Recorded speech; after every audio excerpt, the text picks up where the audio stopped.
Hi all. അപ്പോൾ നമ്മൾ basic സയൻസിലെ SCERT ടെക്സ്റ്റ് ബുക്കിലെ ബേസിക് സയൻസ് 5th സ്റ്റാൻഡേർഡിലെ ബേസിക് സയൻസിലെ 3rd ചാപ്റ്ററാണ് ഇന്ന് ഡിസ്കസ് ചെയ്യാൻ പോകുന്നത്. അപ്പോൾ ചാപ്റ്റർ എന്താണ്? Water in day to day life. And നമുക്ക് നോക്കാം.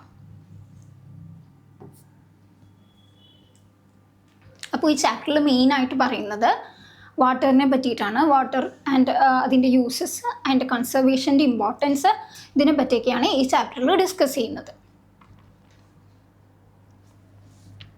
ഇവിടെ കൊടുത്തിരിക്കുന്നത് നമ്മുടെ റിവർ വാട്ടർ, പുഴവെള്ളത്തിൻ്റെ ശുദ്ധീകരണ ഘട്ടങ്ങളെ പറ്റിയാണ് ഇവിടെ കൊടുത്തിരിക്കുന്നത്. ചാപ്റ്റർ തുടങ്ങുമ്പോൾ തന്നെ കൊടുത്തിരിക്കുന്നത് പുഴവെള്ളത്തിൻ്റെ ശുദ്ധീകരണ ഘട്ടങ്ങളെ പറ്റിയിട്ടാണ്. അതാണ് ഈ ചിത്രീകരണം കൊടുത്തിരിക്കുന്നത്. അപ്പോൾ എന്താ ചെയ്യുന്നത്? വലിയ മാലിന്യങ്ങൾ അരിച്ചു മാറ്റുന്നു. വലിയ മാലിന്യങ്ങൾ അരിച്ചു മാറ്റുകയാണ് ഫസ്റ്റ് ചെയ്യുന്ന ഒരു സ്റ്റെപ്പ്. സെക്കൻഡ് വൺ, മാലിന്യങ്ങൾ അടിയാൻ അനുവദിക്കുന്നു. മാലിന്യങ്ങൾ അടിയാൻ അനുവദിക്കുന്നു. പിന്നെയുള്ളതാണ് പല തട്ടുള്ള അരിപ്പകൾ കൊണ്ട് അരിച്ചു മാറ്റുന്നു. പല തട്ടുള്ള അരിപ്പകൾ കൊണ്ട് എന്ത് ചെയ്യുന്നു? അരിച്ചു മാറ്റുന്നു. നാലാമത്, രോഗാണുക്കളെ നശിപ്പിക്കുന്നു. അപ്പോൾ ഒരു പുഴവെള്ളത്തിൻ്റെ, അതായത് വെള്ളം എന്ന് പറയുമ്പോൾ നമ്മളുടെ മെയിനായിട്ടുള്ളൊരു നാച്ചുറൽ റിസോഴ്സാണ്. വാട്ടറിൻ്റെ ഒരു മെയിനായിട്ടുള്ള നാച്ചുറൽ റിസോഴ്സാണ് റിവർ എന്ന് പറയുന്നത്. അപ്പോൾ റിവറിൽ നിന്ന് കിട്ടുന്ന ഈ വെള്ളം എപ്പോഴും ശുദ്ധജലമാവണമെന്നില്ല. അപ്പോൾ ഈ വെള്ളത്തെ എങ്ങനെ ശുദ്ധീകരിക്കാം എന്നുള്ളതാണ് ഇവിടെ പറഞ്ഞിരിക്കുന്നത്. ഇത് 4 സ്റ്റെപ്പായിട്ടാണ് വരുന്നത്. എങ്ങനെയാണ്? വലിയ മാലിന്യങ്ങൾ അരിച്ചു മാറ്റുന്നു, മാലിന്യങ്ങൾ അടിയാൻ അനുവദിക്കുന്നു, പല തട്ടുള്ള അരിപ്പകൾ കൊണ്ട് അരിച്ചു മാറ്റുന്നു, അതിനുശേഷം രോഗാണുക്കളെ നശിപ്പിക്കുന്നു. ഈ ഒരു സ്റ്റെപ്പുകൾ വഴി എന്ത് ചെയ്യാൻ പറ്റും? പുഴവെള്ളത്തിൻ്റെ ശുദ്ധീകരണം നമുക്ക് ചെയ്യാൻ സാധിക്കും. ഇനി ഈ ശുദ്ധജലത്തിൻ്റെ, ശുദ്ധീകരിച്ച ഈ വെള്ളത്തിൻ്റെ വിതരണ ഘട്ടങ്ങൾ എങ്ങനെയാണ്? മീൻസ് ഡിസ്ട്രിബ്യൂഷൻ സ്റ്റെപ്പുകൾ എങ്ങനെയാണ്? ടാങ്കിൽ സംഭരിക്കുന്നു, ടാങ്കിൽ അത് സ്റ്റോർ ചെയ്യുന്നു, ജലം വീടുകളിലേക്ക് എത്തിക്കുന്നു, ജലം വീടുകളിലേക്ക് ഡിസ്ട്രിബ്യൂട്ട് ചെയ്യുന്നു. ഇതാണ് മെയിനായിട്ട് വാട്ടർ പ്യൂരിഫിക്കേഷൻ, അതായത് റിവർ വാട്ടർ പ്യൂരിഫിക്കേഷനെ പറ്റി പറയാനുള്ള കുറച്ച് കാര്യങ്ങൾ. അടുത്തത്, നമുക്ക് കുടിക്കാൻ എത്ര അളവിൽ ജലം ആവശ്യമാണ്? അതായത് 2.5 തുടങ്ങി 3.5 ലിറ്റർ വെള്ളം വരെ നമ്മൾ കുടിക്കാൻ ഉപയോഗിക്കുന്നത്. അതായത് നമ്മളിപ്പോൾ ഈ ചാപ്റ്റർ പറയുന്ന പോലെ തന്നെ ഡേ ടു ഡേ ലൈഫിൽ നമ്മളുടെ വാട്ടർ എന്തോരം നമ്മൾ യൂസ് ചെയ്യുന്നുണ്ട്, അതിൻ്റെ ഇമ്പോർട്ടൻസ് എന്താണെന്നാണ് ഈ ചാപ്റ്ററിൽ ഡിസ്കസ് ചെയ്യുന്നത്. അപ്പോൾ അതിൽ തന്നെ പറയുന്നത് നമുക്ക് ഓരോ കാര്യങ്ങൾക്ക് എത്രത്തോളം വെള്ളം ആവശ്യമാണ് എന്നുള്ളതാണ് ഈ ടേബിളിൽ കൊടുത്തിരിക്കുന്നത്. കുടിക്കാനായിട്ട് നമുക്ക് എത്ര ലിറ്റർ ആവശ്യമാണ്? 2.5 തുടങ്ങി 3.5 ലിറ്റർ വരെ കുടിക്കുന്നതിന് നമുക്ക് ആവശ്യമാണ്. ഭക്ഷണം പാകം ചെയ്യാനോ? ഭക്ഷണം പാകം ചെയ്യാനായിട്ട് 3 തുടങ്ങി 4 ലിറ്റർ വെള്ളം വരെ നമുക്ക് ആവശ്യമാണ്. പാത്രങ്ങൾ കഴുകാൻ 6 തുടങ്ങി 8 ലിറ്റർ വെള്ളം വരെ നമുക്ക് പാത്രങ്ങൾ കഴുകാൻ ആവശ്യമാണ്. കുളിക്കാനും വസ്ത്രങ്ങൾ കഴുകാനും നമുക്ക് 30 ലിറ്റർ അല്ലേ? ഇതിനാണ് ഏറ്റവും കൂടുതൽ എന്ന് പറയുന്നത്. കുളിക്കാനും വസ്ത്രങ്ങൾ കഴുകാനും 30 ലിറ്റർ വെള്ളം നമുക്ക് ആവശ്യമാണ്. ശുചീകരണത്തിന്, അതായത് ക്ലീനിങ്ങിനായിട്ട്, ക്ലീനിങ് പർപ്പസസിന് വേണ്ടി നമുക്ക് എത്ര ലിറ്റർ വെള്ളം വേണം? 50 ലിറ്റർ. ഇതൊരു ഏകദേശ കണക്കാണ്. 50 ലിറ്റർ വാട്ടർ നമുക്ക് ആവശ്യമാണ് ക്ലീനിങ്ങിന്. മറ്റാവശ്യങ്ങൾക്കോ 30 ലിറ്റർ കണക്കാക്കാം. 30 ലിറ്റർ നമുക്ക് മറ്റാവശ്യങ്ങൾക്ക് കണക്കാക്കാം. അപ്പോൾ ആകെ എത്രയാണ്? 121.5 തുടങ്ങി 125.5 ലിറ്റർ വരെ വെള്ളം ആവശ്യമായിട്ട് വരാം.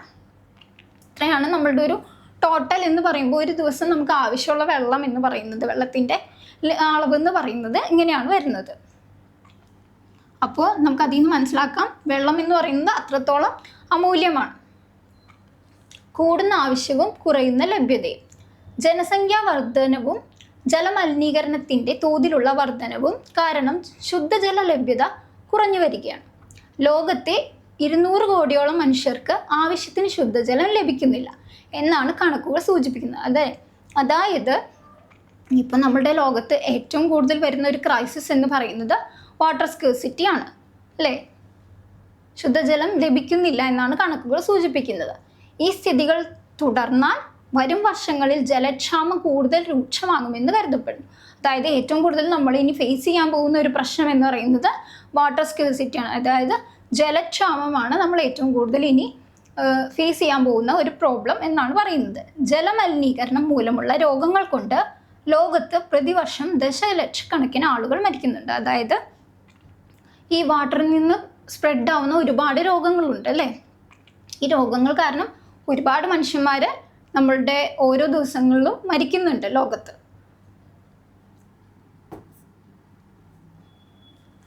ഇനി നമ്മുടെ ശരീരഘടനയിൽ ഈ വെള്ളം എന്ന് പറയുന്നതിൻ്റെ ഒരു ഇമ്പോർട്ടൻസ് എന്താണ്? അതായത് നമ്മുടെ ശരീരത്തിൽ മനുഷ്യ ശരീരത്തിൽ ഒരു പ്രധാന ഘടകമാണ് ജലം. എല്ലാ ശാരീരിക പ്രവർത്തനങ്ങൾക്കും ജലം ആവശ്യമാണ്. അതായത് ഒരു മനുഷ്യ ശരീരത്തിൻ്റെ മുക്കാൽ ഭാഗം എന്ന് പറയുന്നതും ജലമാണ്. അതിൽ തന്നെ എല്ലാ ശാരീരിക പ്രവർത്തികൾക്കും എന്താവശ്യമാണ്? ജലം ആവശ്യമാണ്. തലച്ചോറിൽ എത്ര ശതമാനം വെള്ളത്തിൻ്റെ ഇത് നമുക്ക് കാണാൻ പറ്റും? 73% വെള്ളാംശം നമുക്ക് കാണാൻ സാധിക്കും തലച്ചോറിൽ. രക്തത്തിൽ 94% ജലത്തിൻ്റെ ഇതാണ് നമുക്ക് കാണാൻ സാധിക്കുക. ഹൃദയത്തിൽ 75% വെള്ളം ആവശ്യമാണ്. വൃക്കകൾ 79% നമുക്ക് കാണാൻ സാധിക്കും. അതുപോലെ ലങ്സ് എങ്ങനെയാണ്? 83% നമുക്ക് വാട്ടറിൻ്റെ അളവ് കാണാൻ സാധിക്കും. പേശികൾ മസിൽസിലോ 75%. അസ്ഥികളിൽ 31%. അസ്ഥികളിലും 31% നമുക്ക് കാണാം. അപ്പോൾ ഒരു മനുഷ്യ ശരീരത്തിൻ്റെ മുക്കാൽ ഭാഗം എന്ന് പറയുന്നത് വാട്ടറിനെ ബേസ് ചെയ്താണ് നിൽക്കുന്നത്. അപ്പോൾ മനുഷ്യ ശരീരത്തിലെ ഒരു പ്രധാന ഘടകമാണ് ജലം. എല്ലാ ശാരീരിക പ്രവർത്തനങ്ങൾക്കും ജലം ആവശ്യമാണ്. ഇനി ജലം സസ്യങ്ങളിൽ എങ്ങനെയാണ്? സസ്യങ്ങൾക്കും ജലം വളരെ അത്യാവശ്യമാണ് അല്ലേ. അവരുടെ വളർച്ചയ്ക്ക് വേണ്ടി വളരെ ആവശ്യമാണ് സസ്യങ്ങൾക്ക് ജലം. സസ്യങ്ങളും ജലം ആവശ്യമാണ്.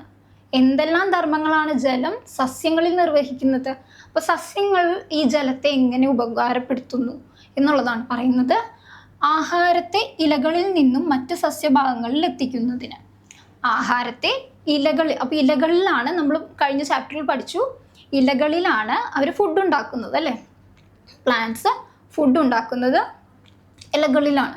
ഈ ഇലകളിൽ നിന്ന് ആഹാരത്തെ മറ്റു സസ്യഭാഗങ്ങളിലേക്ക്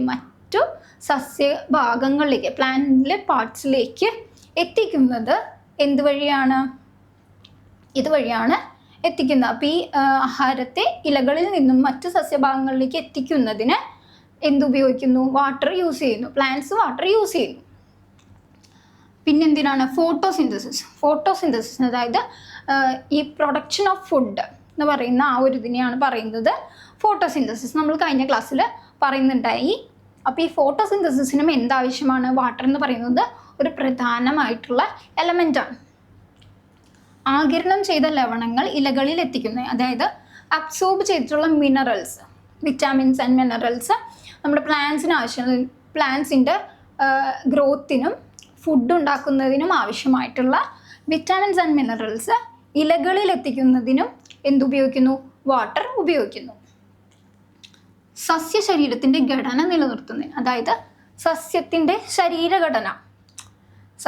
ശരീരഘടന നിലനിർത്തുന്നതിനും എന്ത് വേണം? വാട്ടർ അത്യാവശ്യമാണ്. എല്ലാ ജീവികൾക്കും ജീവൽ പ്രവർത്തനങ്ങൾക്ക് ജലം ആവശ്യമാണ്. എല്ലാ ജീവികൾക്കും ജീവൽ പ്രവർത്തനത്തിന്, അതായത് അവരുടെ ബോഡിയിൽ നടക്കുന്ന പ്രോസസ്സുകൾക്ക് എന്താവശ്യമാണ്? ജലം ആവശ്യമാണ്. ഇനി ജലം നമുക്ക് എങ്ങനെ പരിശോധിക്കാം? അതായത് ജലപരിശോധനാ റിപ്പോർട്ടിലെ ചില വിവരങ്ങളാണ് നൽകിയിരിക്കുന്നത്. അതായത് നിറമുണ്ടോ? ജലത്തിന് നിറമുണ്ടോ? ഇല്ല. മണമുണ്ടോ? ഇല്ല. ബാക്ടീരിയയോ? അപ്പോൾ നമ്മൾ ഒരു ജലം പരിശോധിച്ച് കഴിഞ്ഞപ്പോൾ നമുക്ക് മനസ്സിലായി അതിന് നിറമില്ല, മണമില്ല, പക്ഷെ അതിലെന്തുണ്ട്?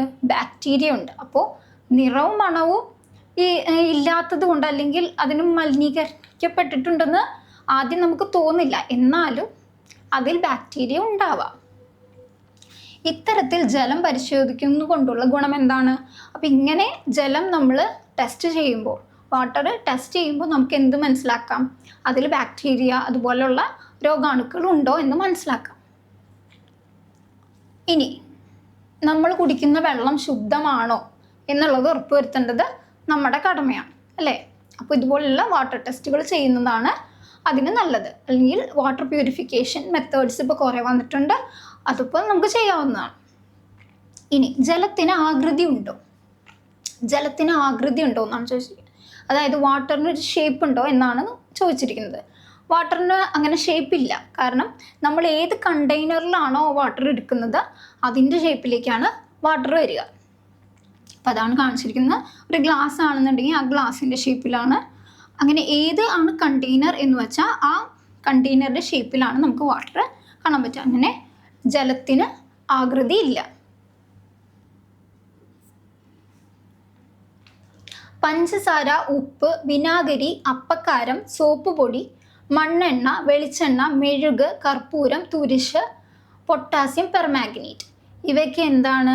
ഇവയൊക്കെ നമുക്ക് നമ്മുടെ വാട്ടറിൽ അലിയിപ്പിക്കാനാവുന്നവയാണ് അല്ലേ? ഇനി സോഡ കുപ്പി തുറക്കുമ്പോൾ കുമിളകൾ പുറത്തു വരുന്നത് നിങ്ങൾ കണ്ടിട്ടുണ്ടല്ലോ. അതായത് സോഡ കുപ്പി നമുക്കറിയാം, സോഡ തുറക്കുമ്പോഴത്തേക്കും എങ്ങനെയാണ് ബബിൾസ് ഒക്കെ പുറത്തേക്ക് വരുന്നത് കാണാം. അപ്പം എന്തുകൊണ്ടാണ് ഈ ബബിൾസ് പുറത്തേക്ക് വരുന്നത്? ജലത്തിൽ കാർബൺ ഡൈ ഓക്സൈഡ് വാതകം ലയിപ്പിച്ചാണ് സോഡ ഉണ്ടാക്കുന്നത്. അതായത് നമ്മളുടെ വാട്ടറിൽ കാർബൺ ഡൈ ഓക്സൈഡിനെ എന്ത് ചെയ്തിട്ടാണ്, മിക്സ് ചെയ്തിട്ടാണ് എന്തുണ്ടാക്കുന്നത്? സോഡ ഉണ്ടാക്കുന്നത്. സോഡ കുപ്പി തുറക്കുമ്പോൾ കാർബൺ ഡൈ ഓക്സൈഡ് വാതകം സ്വതന്ത്രമാകുന്നത് കൊണ്ടാണ് കുമിളകൾ ഉണ്ടാകുന്നത്. അതായത് ഈ വാട്ടറിൽ കാർബൺ ഡൈ ഓക്സൈഡിനെ ട്രാപ്പ് ചെയ്തിട്ടാണ് സോഡ ഉണ്ടാക്കുന്നത്. അപ്പം നമ്മൾ ആ ബോട്ടിൽ തുറക്കുമ്പോഴത്തേക്കും ഈ കാർബൺ ഡൈ ഓക്സൈഡ് വാതകം പുറത്തേക്ക് എമിറ്റ് ചെയ്യുന്നു. അതുകൊണ്ടാണ് ഈ കുമിളകൾ ഉണ്ടാകുന്നത്, ബബിൾസ് ഉണ്ടാകുന്നത് എന്നാണ് പറയുന്നത്. ഇനി നമ്മളിപ്പോൾ എന്താ പറയുക, ലൈം വാട്ടറൊക്കെ ഉണ്ടാക്കും അല്ലേ? അപ്പോൾ അതിൽ ഈ വാട്ടറിലേക്ക് ഈ ലൈം, അതുപോലെയുള്ള പഞ്ചസാര, ഉപ്പ് എന്നിവയൊക്കെ ലയിച്ച് ചേരുമ്പോൾ അതിനെന്താണ് പറയുന്നത്? അല്ലെങ്കിൽ ലയിച്ചു ചേരുന്ന ആ വസ്തുവിനെ എന്ത് പറയുന്നു? ലീനം എന്നും, എന്തിലാണോ ലയിച്ചു ചേരുന്നത് ആ വസ്തുവിനെ ലായകം എന്നും പറയുന്നു. അതായത് സൊല്യൂട്ട് ആൻഡ് സോൾവെൻറ്റ്. അതായത് ഇപ്പോൾ വാട്ടർ എന്ന് പറയുന്നത് ഒരു യൂണിവേഴ്സൽ സോൾവെൻ്റ് ആണ്, ലായകമാണ്. വാട്ടർ എന്ന് പറയുന്നത് ഒരു യൂണിവേഴ്സൽ സോൾവെൻ്റ് ആണ്, ലായകം എന്ന് പറയും. ഈ ലായകത്തിലേക്കാണ് ലീനം അലിഞ്ഞു ചേരുന്നത്. മനസ്സിലായോ? ലീനം അലിഞ്ഞു ചേരുന്നത് ഈ ലായകത്തിലേക്കാണ്. ലീനം എന്ന് പറഞ്ഞാൽ എന്താണ്? ലയിച്ചു ചേരുന്ന വസ്തുവിനെ ലീനം എന്ന് പറയുന്നു. ലീനം ലായകത്തിൽ ലയിച്ചുണ്ടാകുന്നതാണ് ലായിനി. അപ്പോൾ നമുക്കറിയാം എന്താണ് സൊല്യൂഷൻ. ലായിനി എന്ന് പറഞ്ഞാൽ സൊല്യൂഷൻ. ഒരു സൊല്യൂഷൻ എങ്ങനെയാണ് ഉണ്ടാവുന്നത്? ഈ സൊല്യൂട്ട് സോൾവെൻറ്റിൽ ലയിച്ചിട്ട് ഉണ്ടാവുന്നതാണ് ലായിനി. മനസ്സിലായോ? ജലത്തിന് നിരവധി വസ്തുക്കളെ ലയിപ്പിക്കാൻ കഴിവുണ്ട്. അതിനാൽ ജലത്തെ സാർവികലായകം എന്ന് പറയുന്നു. എന്താണ്? യൂണിവേഴ്സൽ സോൾവെൻറ്റ് എന്നാണ് വാട്ടറിനെ പറയുന്നത്. അതായത് ജലത്തിന് നിരവധി വസ്തുക്കളെ ലയിപ്പിക്കാനുള്ള കഴിവുണ്ട്. ഒരു ദ്രാവകത്തിൻ്റെ ഉപരിതലത്തിൽ നിന്ന് ചെറുകണികകൾ ചുറ്റുപാടിലേക്ക് വ്യാപിക്കുന്നതിനെ ബാഷ്പീകരണം എന്ന് പറയുന്നു. നമുക്കറിയാം വേപ്പറൈസേഷൻ എന്താണ്?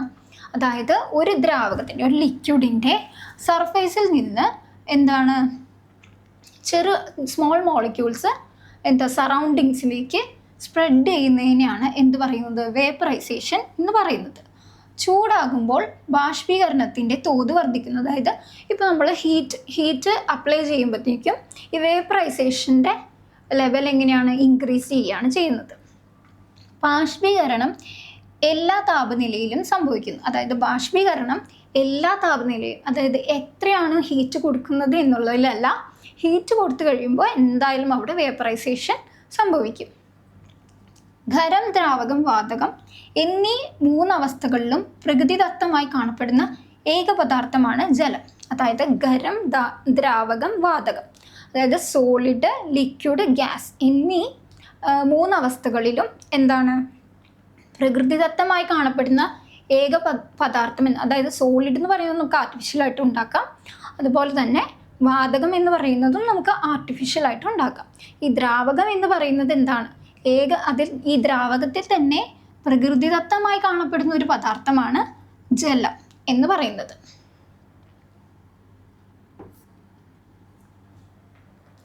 വിധാനം പാലിക്കുന്നു എന്നത് ജലത്തിൻ്റെ ഒരു സവിശേഷതയാണ്. മനസ്സിലായോ?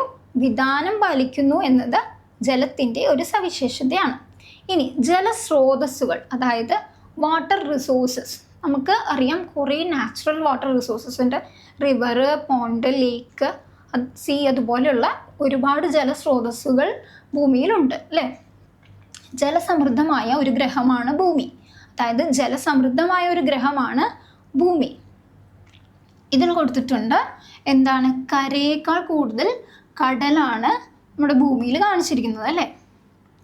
വലിയ അളവിൽ ലവണങ്ങൾ ലയിച്ചു ചേർന്നിട്ടുള്ളത് കൊണ്ട് കടൽ വെള്ളം ദൈനംദിന ആവശ്യങ്ങൾക്ക് ഉപയോഗിക്കാൻ സാധിക്കില്ല.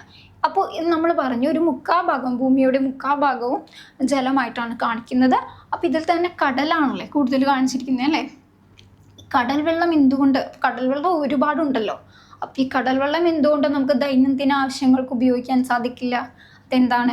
മിനറൽസ് ഒരുപാട് വലിയ തോതിൽ മിനറൽസ് ലയിച്ചു ചേർന്നിട്ടുള്ളത് കൊണ്ടാണ് ഈ കടൽ വെള്ളം ദൈനംദിന ആവശ്യങ്ങൾക്ക് ഉപയോഗിക്കാൻ പറ്റില്ല എന്ന് പറയുന്നത്.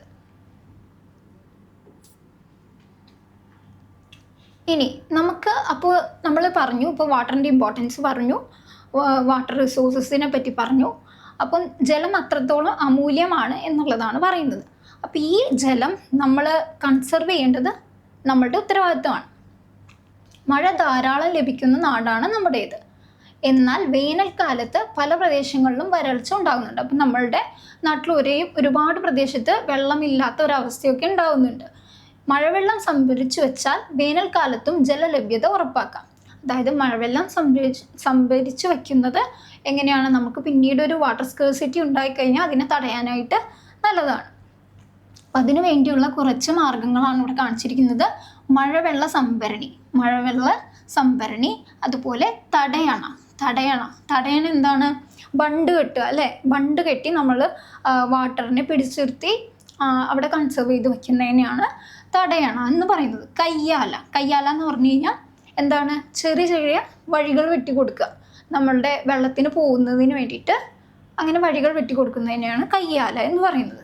കിണർ റീചാർജിങ്, അതായത് കിണറിനെ റീചാർജ് ചെയ്യുന്ന ഒരു മെത്തേഡ്, അതായത് വെള്ളം പിന്നെയും ഫില്ല് ചെയ്യുന്ന ഒരു മെത്തേഡ്, അതാണ് കിണർ റീചാർജിങ്. അപ്പോൾ ഇതാണ് മെയിനായിട്ട് വരുന്ന വാട്ടർ കൺസർവേഷൻ്റെ മെത്തേഡ്സ്.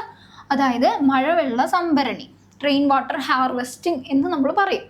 അതുപോലെ തന്നെ തടയണ, ബണ്ട്, അതുപോലെ കയ്യാല, കിണർ റീചാർജിങ്, ഇതൊക്കെ എന്താണ്?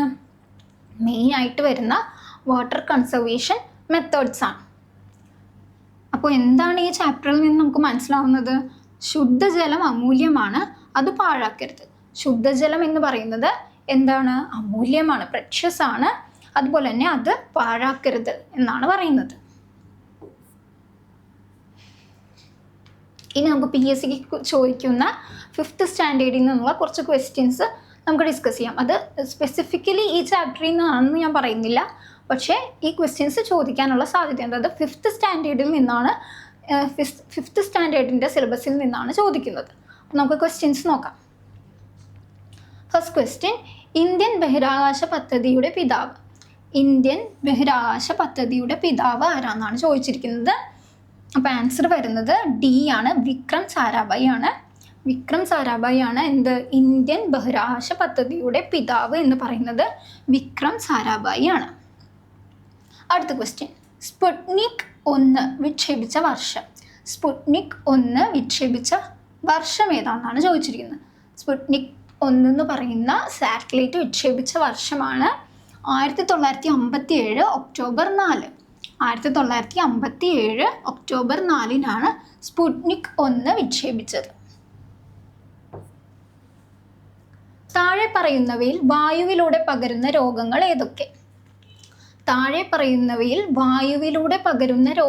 ഏതൊക്കെ? എന്നാണ് ചോദിച്ചിരിക്കുന്നത് അല്ലേ?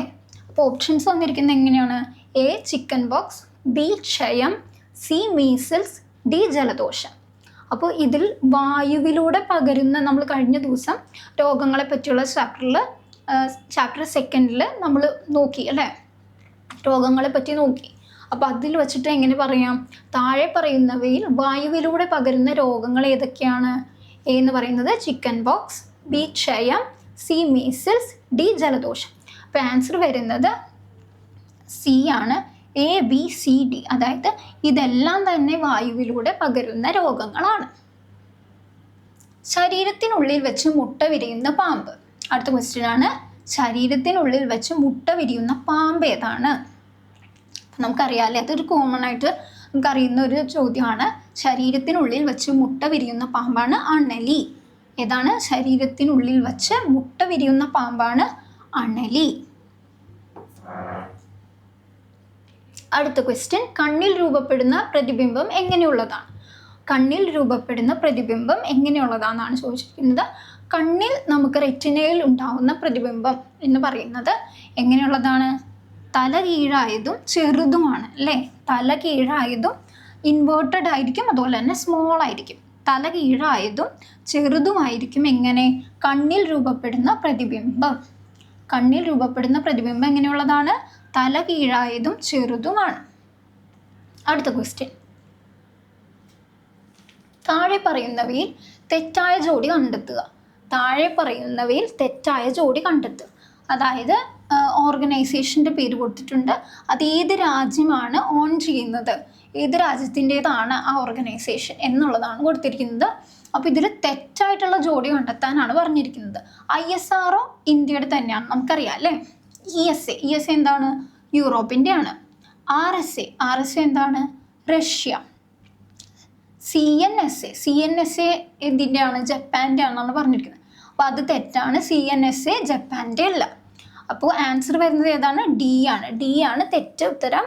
താഴെ പറയുന്നതിൽ തെറ്റായ ജോഡി എന്ന് പറയുന്നത് ഇതാണ്. CNSA ജപ്പാൻ ഓർഗനൈസേഷൻ അല്ല. അപ്പോൾ ഇത്രയാണ് 5th സ്റ്റാൻഡേർഡിലെ SCRT ടെക്സ്റ്റ് ബുക്കിലുള്ള ബേസിക് സയൻസിൻ്റെ 3rd ചാപ്റ്റർ വരുന്നത്. അപ്പോൾ വാട്ടർ എന്ന് പറയുന്നത് വളരെ പ്രഷ്യസ് ആണ്, അത് കൺസർവ് ചെയ്യേണ്ട റൈറ്റ്സ് നമുക്കുണ്ട്. അപ്പോൾ അതൊക്കെയാണ് ഇമ്പോർട്ടൻ്റ് ആയിട്ട് ഈ ചാപ്റ്ററിൽ വരുന്നത്. അപ്പോൾ അതുമായി ബന്ധപ്പെട്ട ടോപ്പിക്സും ക്വസ്റ്റ്യൻസും കവർ ചെയ്തിട്ട് പോവുക. അത്രയേ ഉള്ളൂ ഈ ചാപ്റ്ററിനെ പറ്റി. And we provide training for Kerala PSC, banking, SSC, railway, 8th to 12th to school tuition, medical and engineering entrance, LLB classes and finishing school. And specialities എന്ന് പറയുന്നത് ലൈവ് ഇൻറ്ററാക്റ്റീവ് സെക്ഷൻസ് ആയിരിക്കും. Experienced faculties, test series monthly and weekly ഉള്ള test series ഉണ്ടാവും. Subject vice test ഉണ്ടാവും. Books ഒക്കെ available ആണ്. അപ്പോൾ ഇത്രയേ ഉള്ളൂ. Thank you.